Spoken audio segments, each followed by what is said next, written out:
disqualification under the 10th schedule don't embark on an inquiry as far as the political party is concerned, which is not your domain or jurisdiction. And it was in this context, my lord, as I respectfully submitted, and on which great emphasis is laid by the other side, that it said that disqualification is ex post facto. Because on the date the speaker ought to have decided the disqualification, because 13 MLAs had gone with the Samajwadi Party to support another government. Instead of doing that, the speaker went on to decide on a subsequent event where 24 MLAs had joined the 13 MLAs and said there's a split in the party, and supported that decision. Now, if those people had been disqualified earlier on a day, that split would not have occurred. Now, with great respect, how can that ex post facto, used in that context, be meant to say that if ultimately you're disqualified from that day, you cannot approach the election commission? I put their case at the highest, even if I'm disqualified with an ex post facto application. My right to go to EC as a primary member of the party is still not taken away. Yes. And secondly, in the present matter, as on date, and all the issues are pending, whether I have voluntarily given up my membership, whether I have defied the whip of the party, now which whip will be considered? I'll show the Maharashtra Assembly rules. The Maharashtra Assembly rules provide for a leader of the legislature party and a member is a member of the Legislative Assembly. It is the leader of the political party who writes to the speaker and points out who is the leader, what are the designations of various MLAs, etc. Here, you claim someone to be the whip, we claim someone else to be the whip in the matter. Your whole case is that I have defied the whip, whereas our case is I have not defied the whip. The person that you appointed was appointed by a handful of MLAs. Whereas as we are concerned today, the majority has removed it who was appointed earlier. That is our case. Now, these are all issues, right or wrong, pending before the speaker, and the speaker will take a call. And in terms of clause 6 of the 10th schedule, his decision in this respect will be final. So, yes. So, madam, 2 more judgments. Would you? What are you citing them on? Now, which is the next one? The second one that I am citing to your lordships is Palana Swami.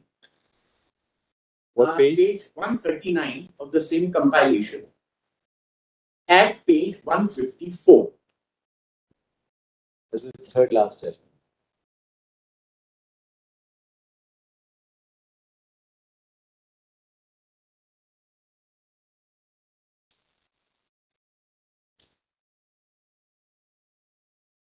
Sorry. Yes, paragraph 25 and 26.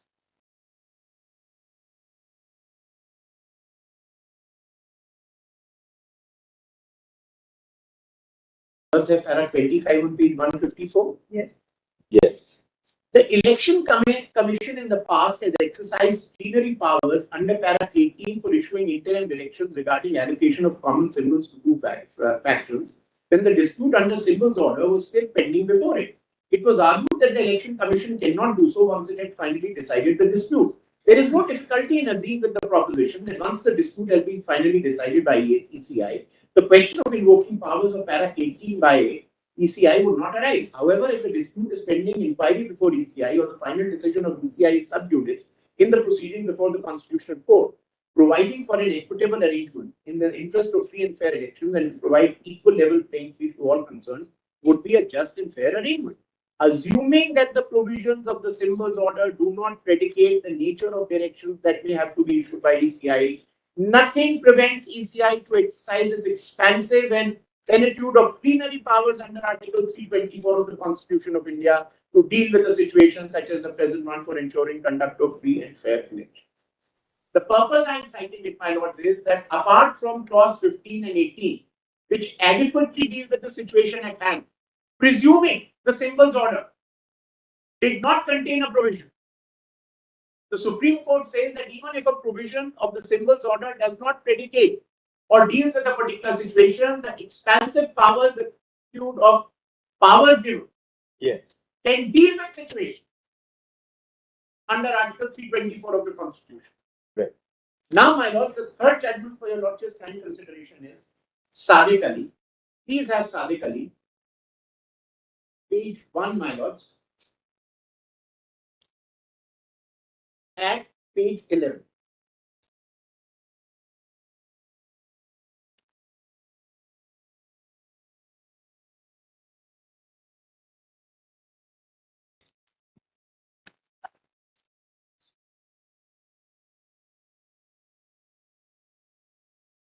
Para 20 on page 11. 1 minute.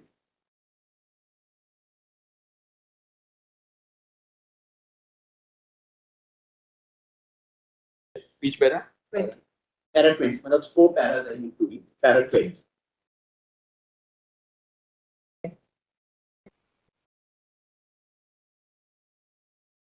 Starts with my lords perusal of different paragraphs. Yes. Yes. May I, with your lordship's permission? Perusal of the different paragraphs of the symbols order makes it manifest that they provide, as is made clear by its preamble, for specification, reservation, choice, and allotment of symbols at elections in parliamentary and assembly constituencies, as well as for the recognition of political parties in relation thereto, and for matters connected therewith. One such matter is the decision of a dispute when two rival sections of groups of a recognized political parties claim to be that party for the purpose of the symbols order. Para 15 provides for the machinery as well as the manner of resolving such a dispute. Now kindly have para 22 on the next page.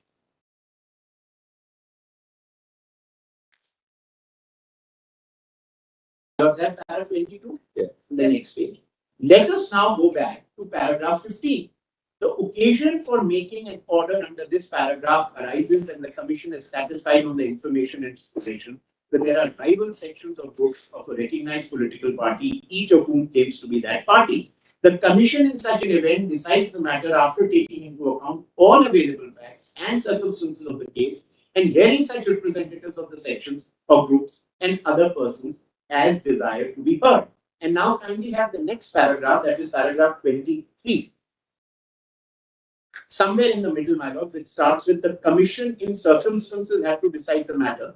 Yes. The Commission in the circumstances had to decide the matter under paragraph 15, and we find nothing objectionable in communication dated so and so, sent to two rival parties on its behalf, wherein it was stated that the dispute appears to have arisen in which two of the groups in the recognized political party known as Indian National Congress for the purpose of symbols order. Then kindly have para 25 and 26. These are important. Para 25, page 14.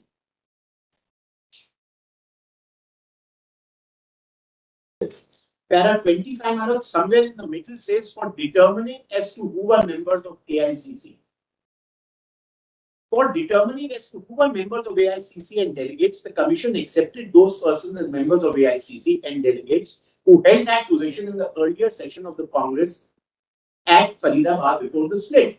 In view of the removal and expulsion which followed in the wake of the split in the Congress, the Commission, in our opinion, adopted proper approach for determining as to who should be taken to be members of the AICC or delegates, more so when in the opinion of the Commission, the validity of those removals and expulsion was open to question.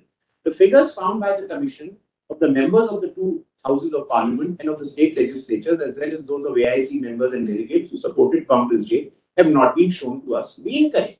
In view of those figures, it can hardly be disputed that substantial majority of the members of the Congress in both its legislative wing as well as organizational wing supported Congress J. As Congress J is a democratic organization, the test of majority and numerical strength, in our opinion, was very valuable and relevant. Yes, whatever might be the position in another system of government or organization, numbers have a relevance and importance in a democratic setup of government or political setup, and it's neither possible nor permissible to lose sight of them.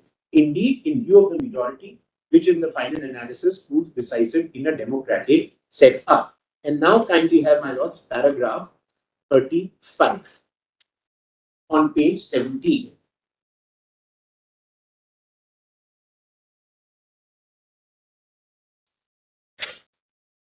Paragraph 35, my lords, and the latter half starts on the right side with the Commission in resolving this dispute. Yes.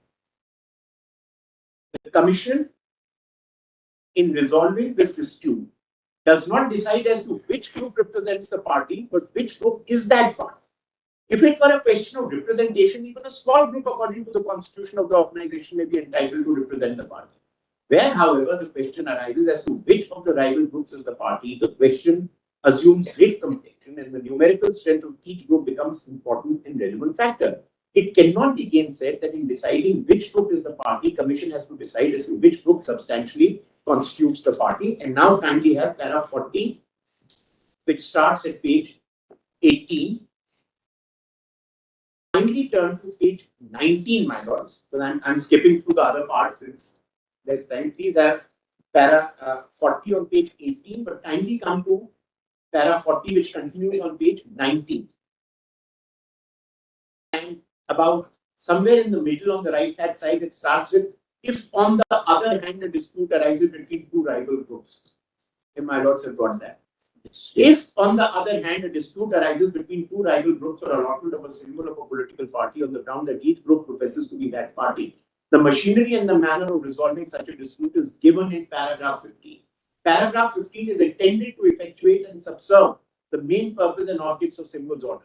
The paragraph is designed to ensure that because of a dispute having arisen in a political party between two or more groups, the entire scheme of the symbols order relating to the allotment of a symbol reserved for the political party is not set at naught. The fact that the power for the settlement of such a dispute has been vested in the Commission would not constitute a valid ground for assailing the wiles of and striking down paragraph 15. The Commission is an authority created by the Constitution and according to Article 324, the superintendence, direction and control of electoral rolls for and conduct of elections to parliament. Yes, Mr. Yes. So, my lords, my respectful submission is that Sadiq Ali in detail deals and says any dispute within the party, the entire machinery and jurisdiction is vested in the Election Commission of India. And one more argument flows from paragraph 25 and 26 is this, my lords, that they say that while determining majority, the date before when the dispute arose will be taken as the date, because after that there is a conflict. Now here, barely for you to get up and say you disqualified, then they stand disqualified. They've given up voluntarily. The membership is of no consequence. Right, Mr. Right. Now, my lords, just two more judgments and I'm done. Which will not, I'll just get the citations. I will not trouble your lordships with those judgments. One is All Party Hill Leaders Conference versus W.A. Sangma, 1977, Volume 4, Volume 4, SCC 161. That's part of your compilation. I'm very grateful. Paragraph 37, 41, and 42. And my lords, what they specifically say is that a fraction of the judicial power of the state has been vested in the Election Commission of India. A complete machinery has been provided. And the Election Commission of India has the exclusive jurisdiction to decide all that it has been provided for, taking it away from the courts. That is the purpose. And lastly, my lords, is Kanhaiya Lal Kumar versus R.K. Trivedi, 1985.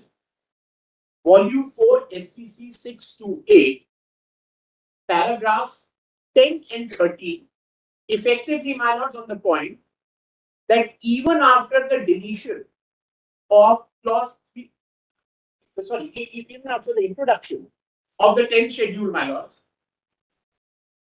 discussion on Sadiq Ali, the other provisions of the 10th schedule, the symbols order was all discussed. And nowhere has ever the Supreme Court ever said or taken a view that with the coming in of the 10th schedule, the symbols order gets diluted in any manner whatsoever, or the jurisdiction of the symbols order gets diluted with the introduction of the 10th schedule. That's a judgment I'm giving for your lordships and consideration. Now, lastly, my lords, kindly just have the provisions, just the provisions for a minute of the Constitution.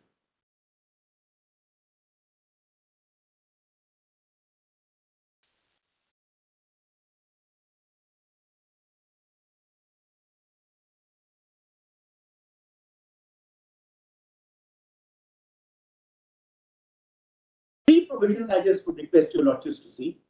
First, clause 2 of the 10th schedule.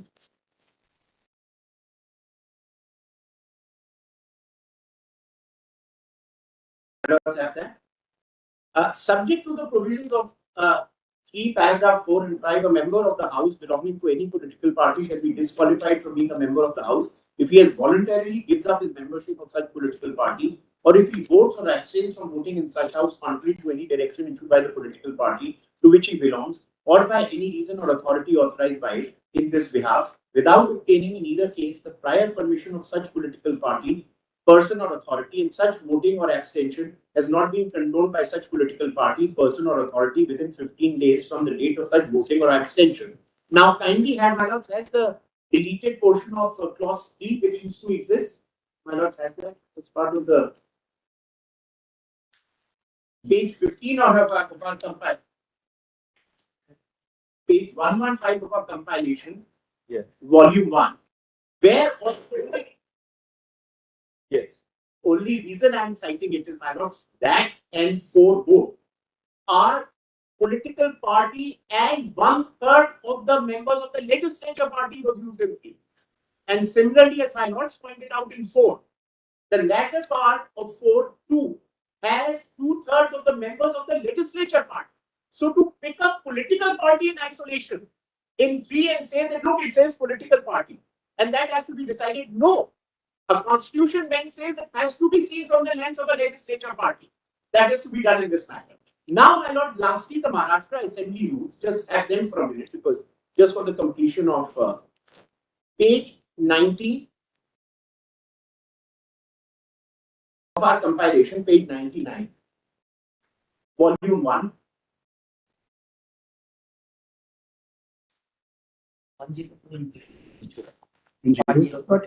In the same.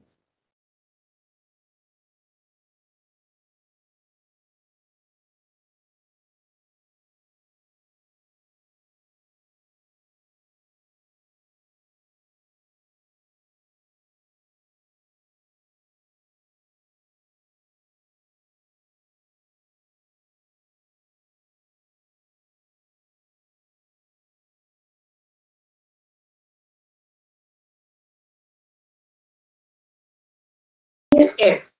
Leader in relation to a legislature party of the party whose by it, party chosen by it as its leader, and includes any other member of the party authorized by the party to act in the absence of the leader as or discharge the function of the leader of the party for the purposes of these rules. Then kindly have 2G. Member means a member of the Maharashtra Legislative Assembly. Then rule 3.1 on the next page, 3.1 and 3.4, page 100. The leader of each legislature party, other than the legislature party consisting of only one member, shall within so and so, and kindly have A.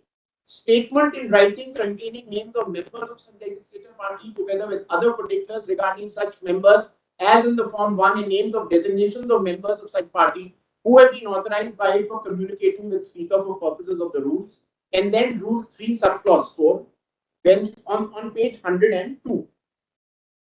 Whenever any change takes place in the information furnished by the leader of the legislature party under sub-rule 1 or by a member under sub-rule 2, he shall, as soon as may be thereafter, and in any case within 30 days from the date on which such a change has taken place, or within such period as the speaker may, for sufficient cause allowed, furnish in writing information to the speaker with respect to such change. So the speaker always interacts with leader. Leader is the member of the house, and he gives all details of who's the whip, who's not the whip. Now, if there's a change of whip, the speaker will ask the leader. He's not going to go to the political party and conduct a vote who's the whip there or not. That is the purpose of this.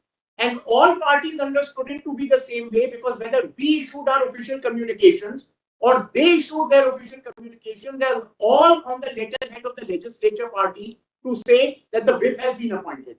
So to say, I'm very grateful, my lord. Your lordship is very kind and thank you. Yes, Mr. Implement it very briefly. The two relevant aspects of Lordship may kindly notice. And my lord, since the time is short, I'm not going contention by contention, and my lord, prima facie case balance of convenience.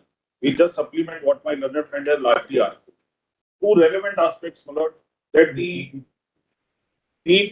Shiv Sena had a pre-poll alliance with the political party of pre-poll alliance. I'm only leaving it at that, not making any submission as of today. There is a resignation by the then Chief Minister on the floor of before the test on 29th of June 2020. And that, my lord, in our respectful submission from our side, was a conclusive evidence of losing the confidence of the House in him, and he chose to resign. Extremely relevant facts for even for prima facie case to be kept in mind, a pre-poll alliance and resignation by the then Honorable Chief Minister before the floor test is taken. Third, the no confidence in the Deputy Speaker, which came into existence in writing, expression whereof it came into existence in writing on 21st of June 2022. Is achieved, my lord, the test thereof is achieved on the touchstone of Article 179C, because, my lord, a speaker can only exercise his function and jurisdiction if there is no lack of confidence in that office. If there is a lack of confidence in that office, he cannot proceed further, because that is the requirement of 179C of continuous existence of confidence in that office. And, my lord, the floor test achieves both the purposes. The confidence in the leader of the House as the Chief Minister and the government, and the confidence in the office of the Speaker also simultaneously. So two orders were passed by your Lordship, my lord. The first order on 27th of June 2022, giving time of 2 weeks to file reply to the show cause notice issued by the Deputy Speaker, was nothing but compliance with the principles of natural justice, because 2-day notice was given when the requirement under the rules is at least 7 days notice. Lordship, may just make a note. I'm only on the broader submission and prima facie case. What is the nature and scope of the order which your Lordship passed? So, my lord, on 21st of June, there is lack of confidence in the Deputy Speaker. Deputy Speaker has issued a show cause notice giving 2 days when the rules require minimum of 7 days. A writ petition is filed, and in the writ petition, your Lordship passed an order on 27th of July by just seeking compliance with the principles of natural justice, not restricting any authority to not to discharge.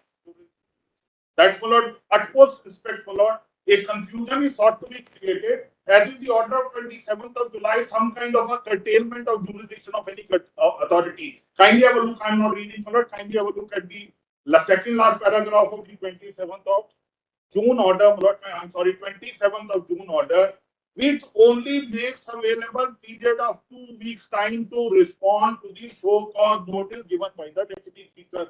Number 4, my lord, the non-existent assumption on the part of the other side, no matter what reply you could have given, you are to be treated as disqualified on the issuance of notice itself. The lack of confidence in the office of the Deputy Speaker further gets strengthened by such kind of a contention that no matter what your reply could have been, you were deemed to be disqualified the day when they are representing your Lordship should be treated as disqualified. Now, my lord, kindly come to the document in volume 1 at page 82, my lord, which are the 1968 symbol order, only 2 submissions on that. My lord, the political party is not defined in the 10th schedule. Political party is defined in the 1968 order, your Lordship has seen. But before that, my lord, differences and dissent, which your Lordships have observed on so many times, is a part of democracy in every sphere. Differences and dissent is also an essential part of intra-party democracy. The recognition, acknowledgement, and incorporation of that intra-party democracy, my lord, and differences and dissent is, my lord, in clause 15 of the order. Kindly have a look before I go to that. Page 82, my lord, of this document, which is the symbol order. Volume 1, my lord, of the documents on the filed by R4.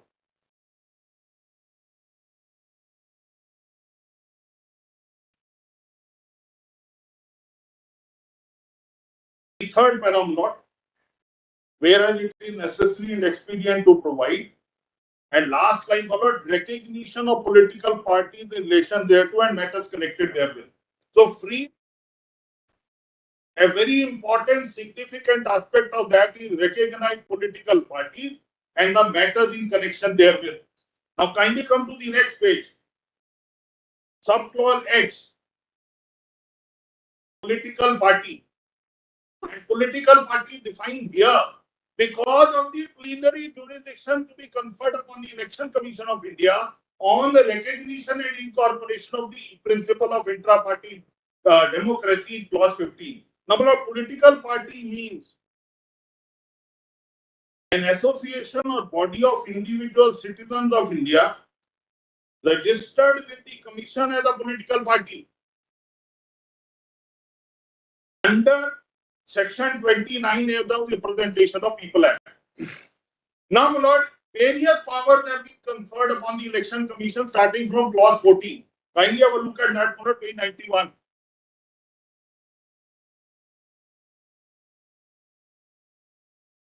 Clause 14. Page 91, clause 14. Please see, my lord, the width and the plenary jurisdiction of the Election Commission, and it is all under 324 for conduct of free and fair election, where dissent differences even within the political party in the hallmark. Kindly have a look at that, clause 14. Power of commission to issue instructions to unrecognized political parties. So that also is the concern of the constitution makers, and then culminating into 1968 order, an important feature. Even a non-recognized, unregistered political party. 15, my lord, I would like to read, but before that, kindly have 16. So when, my lord, the split and merger, my lord, there are two different clauses in clause 7, we deal with split, and merger is 4. That split and merger was originally a part of 15. And, my lord, also dealt with in clause 16. Kindly have a look at clause 16. Power of commission in case of amalgamation of two or more political parties. And then 16A. Power of commission to suspend or withdraw recognition of a recognized political party. So, my lord, absolutely plenary jurisdiction. Now, kindly permit me to read 15 once again, my lord, at the cost of repetition. Power of commission in relation to splinter groups or rival sections of a recognized political party. When the commission is satisfied, and kindly see, my lord, it can be its own motor knowledge of the commission itself. It can come on an application because the word used are on information in its possession. It can come from any source. It is only signify the importance of this aspect for the free and fair conduct of election. In possession that there are rival sections or groups of a recognized political party, each of whom claims to be that party. I pause here for a moment. As my letter friend pointed out, my lord, in clause 3 we stand withdrawn from that schedule. On clause 4 we still continues to remain there. The concern is only with regard to number in the legislative party. It has nothing to do with the political party. Clause 2(1)(a) and 2(1)(b) that you are defining the directions of a political party, or you have voluntarily given up the political party, can apply, my lord, without the involvement of election commission if there is no cloud on who the political party is. The moment the question arises, who is the leader or who is the political party, as the sadically says, you travel to 15 of the 68 order, total exclusive jurisdiction of the Election Commission of India. So kindly see 15, my lord, which I just complete, and then go straight to the 10th schedule. Commission may, after taking into account all the available facts and the circumstances of the case, and hearing such representatives of the sections or groups and other persons that desire to be heard, kindly mark the next word, my lord. Decide. So, for the purposes of 2(1)(a), political party, there is a question mark. The decision has to come from here, not from the office holder. Decide. The issue is not so much whether the election commission has the power or not. What they argue is the batting order, which should be decided first. But the question is, would that arise in a context where the channels are completely different and the process and the method and authorities are all different? But are there any cases where the issue relating to anti-defection as well as matters relating to party determination have been commonly taken up, not episodically, but at the same time. My lord, I'll just check up, I'll confirm it, but I'll come back to your lordship. Flagging this. My lord, please permit, I have understood, my lord, I'll see. My lord, I'm coming to your lordships are putting it.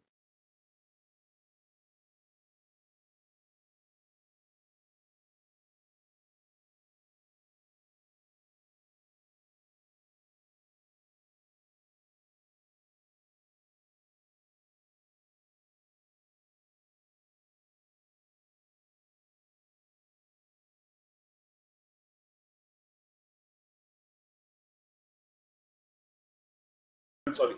Yes. Lord, your lordships are putting it to me that in which order these two issues to be decided, because let us assume that the two issues does arise, that who is the leader of the party and whether that incident of disqualification has taken place or not. If these two issues are to be decided, it must be decided first. That's what your lordship are wanting to know. My lord, my respectful submission is this. I will go to straight away to 1A and to 1B of the 10th schedule in a moment. My lord, what I was reading here is the decision who is the political party, who is the leadership, who has to give direction on behalf of the party, in the name of the party. That decision can only come from 15. Now I'm not only see the 10 sheet, but before that, my lord, kindly come to page 8 and page 10 of this compilation 1. Because if this is the position, my lord, taken on oath before this honorable court, where the writ petitions are filed on daily basis on every event taking place, after this position is taken up by the other side before this honorable court, ground D, my lord, I want to read only 4 lines and ground next page, page 10, para 36. Then, my lord, therefore, a contradictory position by filing a writ petition would not have been agitated, and that is the reason why no writ petition quasi election commission jurisdiction or election commission proceeding is not filed. Ground D where? Ground D at page 8. And this is My ground lord, that pages are at the bottom. On the top, there is some page 38, but the running page of this compilation is page 8 and page 10. This ground D, Mr. Maninder saying, this ground Isn't the D writ is petition. part of the writ petition. Writ petition filed by them. There are. No, my lord, your lordship must know, my lord, that on every event taking place after the floor test, they were filing writ petition. They have taken this position in this writ petition where there is no question on jurisdiction or proceeding further of the election commission. And they have taken this position. Kindly permit me, the last 5 lines in para D. Who is the Shiv Sena? Who is the Shiv Sena? The moment this question comes, my lord, it is also our common case. Exclusive jurisdiction is of the Election Commission of India. And they said so. And once they said so, my lord, there was no occasion for them to file any substantive writ petition questioning that position, because they can't live with the inherent contradiction in their stand.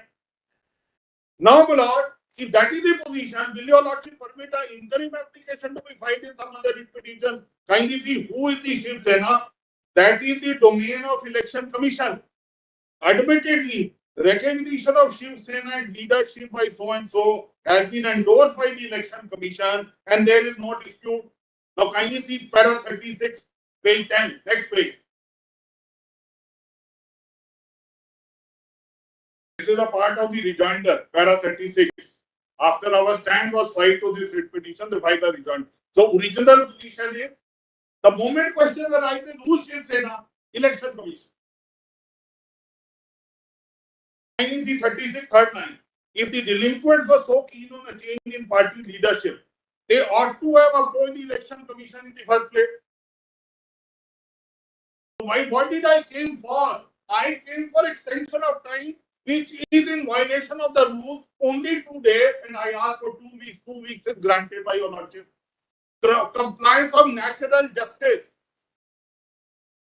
That has nothing to do with either the office of the Speaker or the Election Commission of India.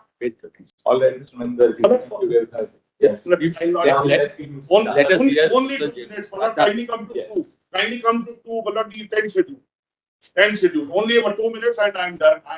All judgments are cited. I have nothing for this this hearing. Lord, kindly come to 2-1. There is no political. Mr. Maninder Singh, it is read and re-read and re-read. Only 1 minute I will take, Lord. You are not. Otherwise, we will have to hear Mr. I will just clear it in 1 minute, Lord. 2-1A. 2-1A and 2-1B.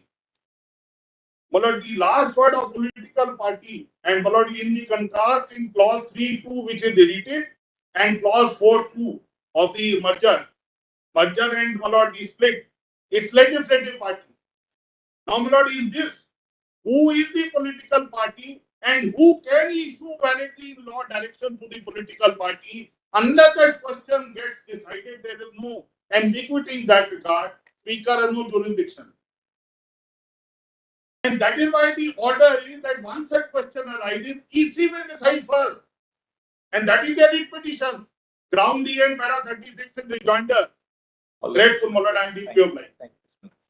Yes, we did, Nani. Very brief. I realize the Lordships are very keen to hear a detached voice rather than partisan interest. So I just state my proposition.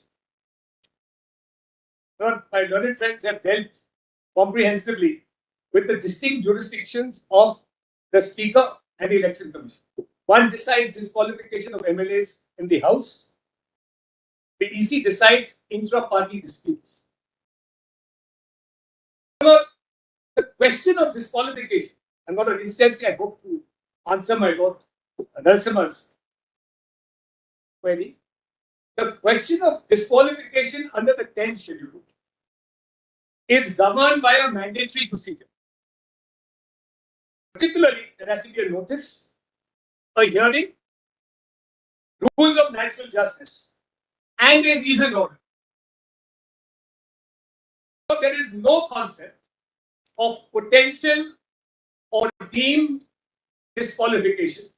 It has to be actual, not a deemed fictional one. The entire case of the other side, trying to link disqualification with intra-party disputes, is based on a disqualification which has never happened. There is no such question of a deemed disqualification. That fiction is the fiction of the other side.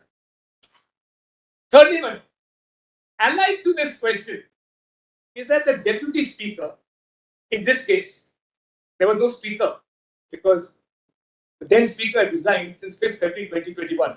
But the Deputy Speaker in this case was disqualified from embarking upon the adjudication procedure because it had been brought to his notice that he had lost the confidence of the majority in the House for his position as Deputy Speaker. Now, my Lord, this is not just Navam Varia's case. This is actually a mandate that when your own position as Deputy Speaker, i.e., the adjudicator of disqualification, is under question, then it is not just Navam Varia, they amplified it.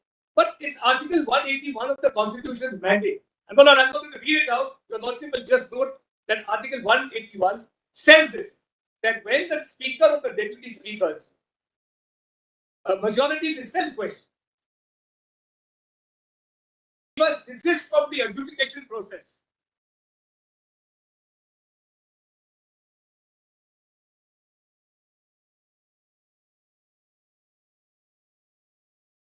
So it's not just Navam Varia, which is one of the questions of law propounded.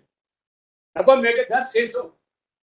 And we're having a second look at it, but also Article 181.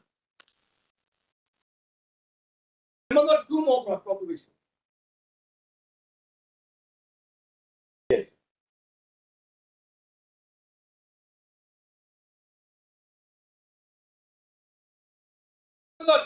Any link, in my respectful submission at the outset, the distinctive jurisdictions of the Speaker and the Election Commissioner is determinative of this matter.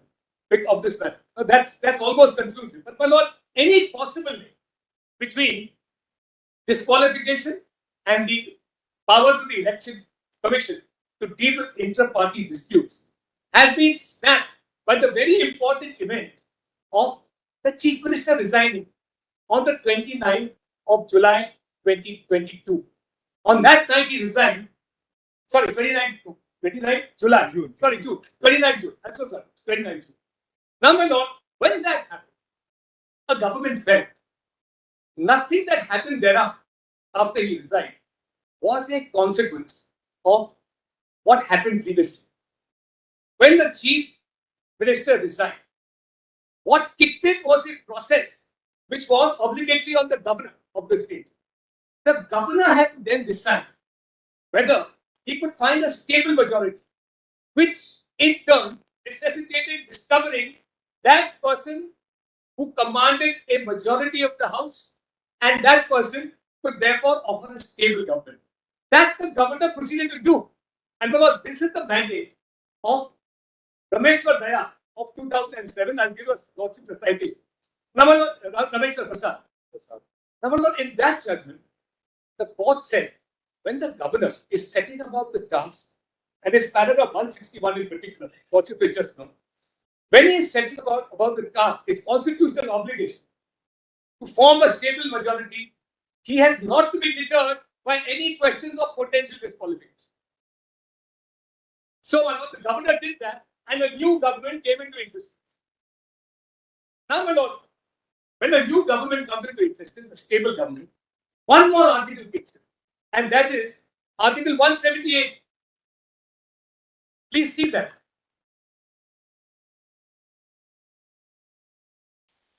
To give the citation of Ramesh Prasad. Yes. 2006 to SEC page 1.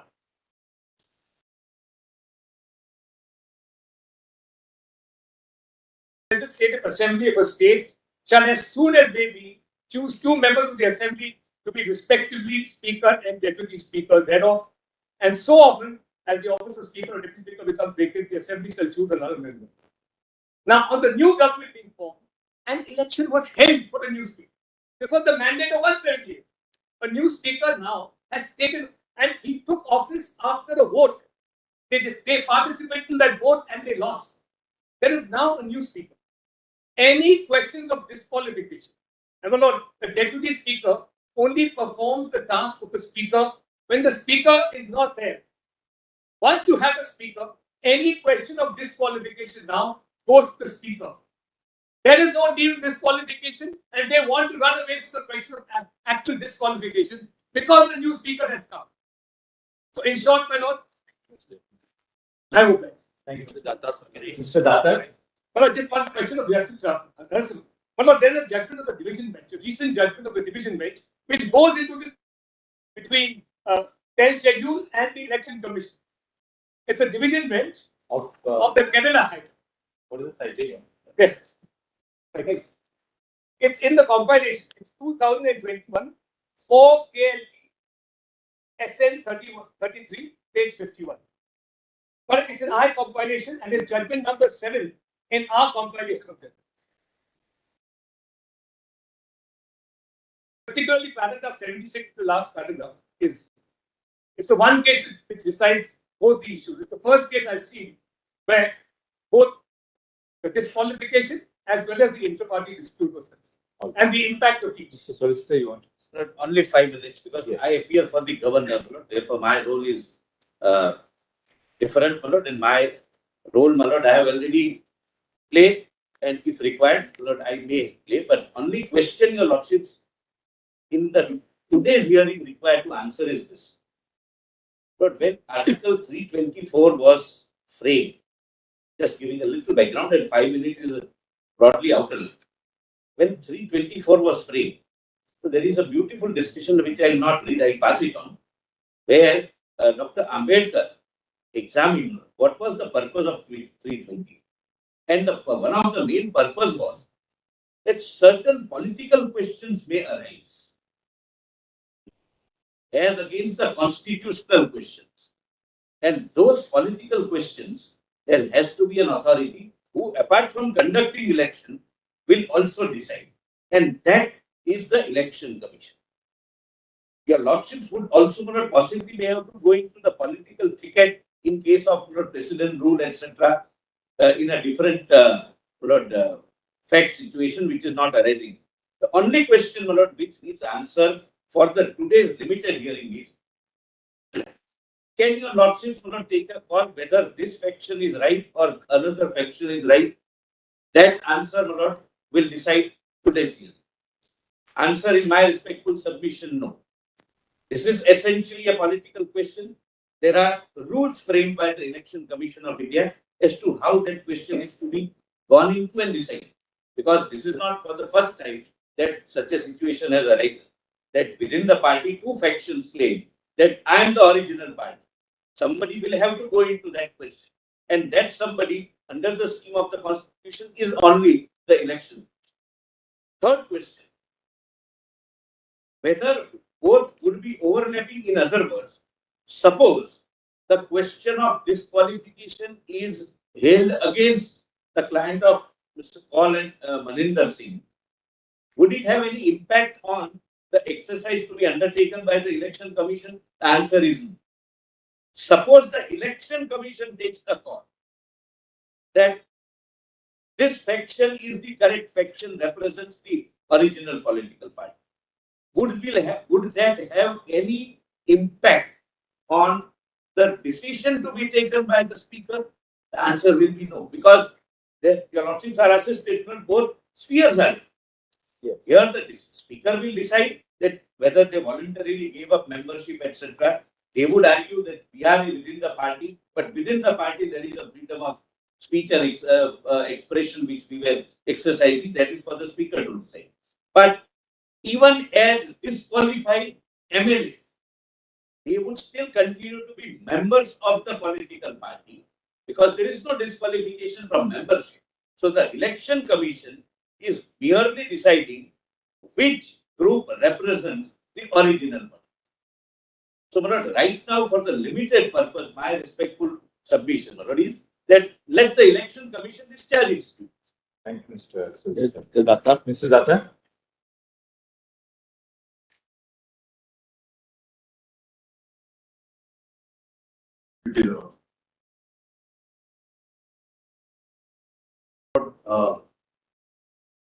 My submission already are that the functioning of the Election Commission is completely different and independent from the role of the Speaker in the scope of the 10th schedule. In fact, Lordship sees the 10th schedule. The heading refers to C Articles 102 and 191. We'll have to first go to those articles. Lordship just takes 10th schedule.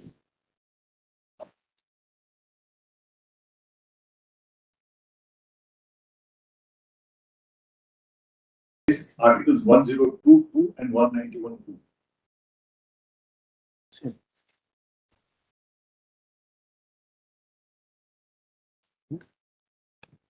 Yes.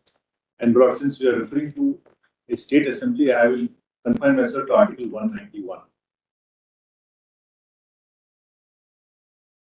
Lordship, Lord, I want to show the constitutional provisions and the statutory provisions which show that the Election Commission's role under the Representation of People Act 1951 is completely independent and completely different from what happens in the 10th schedule.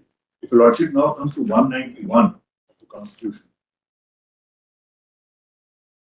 Lordship will note, along with the insertion of the 10th schedule by the 52nd Amendment, they also inserted Article 1022 and 191.2.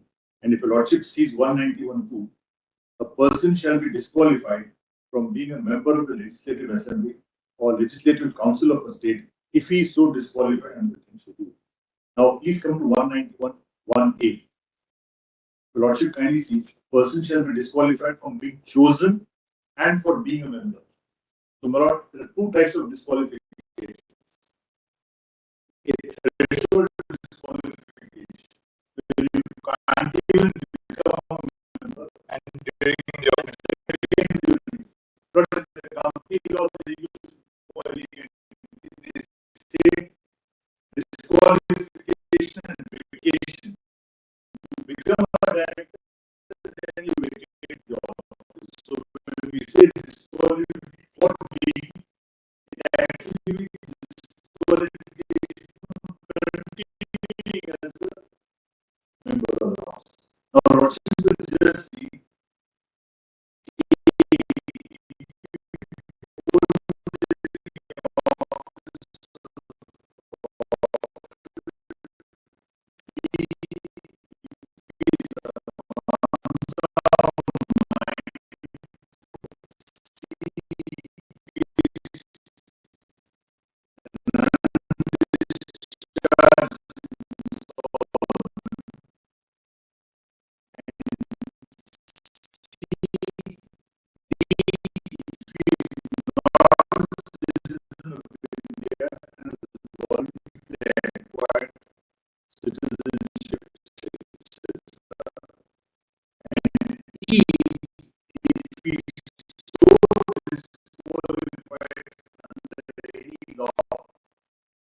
by or under the Parliament, the Lordship will find that there are 4 constitutional disqualifications.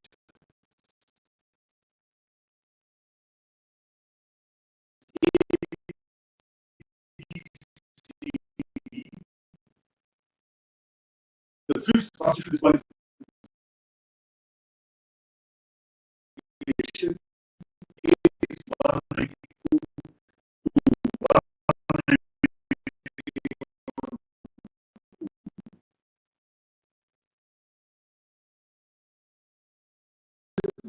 191(1)(e), if he is so disqualified for any law made by Parliament, but the Representation of People Act 1951.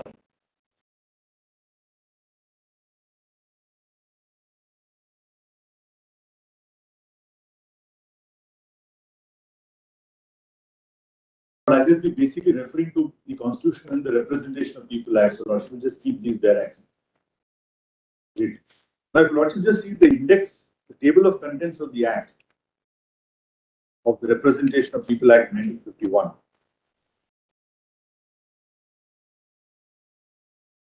The Lord will find that the Representation of People Act is concerned, you see the table of contents, the index will give you also the architecture of the Act. Chapter 1 and 2 talk of qualifications. And my Lord will kindly notice that chapter 3 and 4 deal with disqualification.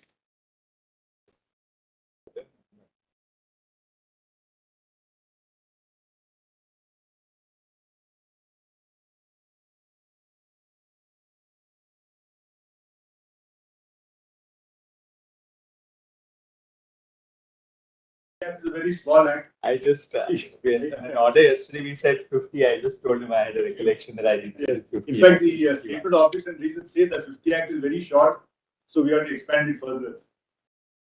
Yes. So Lordship will kindly come to chapter 3, just the headings. Definition, disqualification for conviction, disqualification ground of corrupt practices, disqualification, etc., etc. And chapter 4 is disqualification from voting, where you are a member but you can't vote. Now, what I'm submitting is the Parliament and the Constitution has consistently made the difference between what are disqualifications under the Constitution and what are disqualifications. As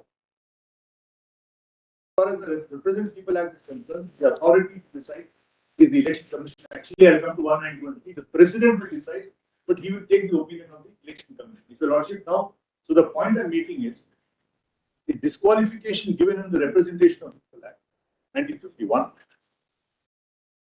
is a completely different thing. The role of the Election Commission, a constitutional body, is clearly demarcated, and it is neither hedged nor restricted by the 10th schedule in any manner.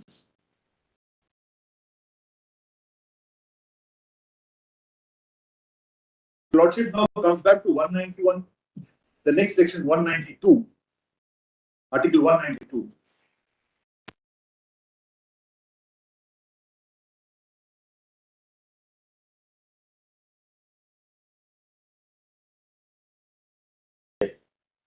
If any question arises, 192, and Lord, this is equal to 103. Lord, just makes a note. Parallel provision Parliament is 113. If any question arises as to whether a member of a house of a legislature of a state has become subject to any of the disqualifications mentioned in clause 1 of Article 191, the question shall be referred to the governor and his decision shall be final. 2. If before giving any decision on any such question, the governor shall obtain the opinion of the Election Commission and shall act according to such opinion. So, disqualifications in clause 1, constitutional disqualifications plus under the Act. These are decided by the governor, but he will take the opinion of the Election Commission. Now, yeah, and Lordship will kindly note the governor shall obtain the opinion of the Election Commission. So, he has to. So, the Act very clearly demarcates the role of the Election Commission as quite distinct, separate, and the parameters are prescribed. Now let's go to the 10th schedule.